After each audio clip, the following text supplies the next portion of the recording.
Hey guys, in this video, I will tell you if you should get Cash App Green status. All right, let's begin. Cash App Green status is a way to gain extra perks by hitting specific activity levels. It is not a subscription you pay for. Instead, you qualify automatically each month by spending $500 using your Cash Card or Cash App Pay, or by receiving at least $300 in qualifying deposits.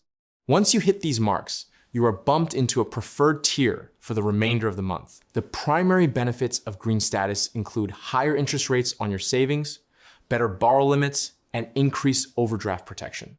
These upgrades are particularly useful if you rely on the app for daily spending.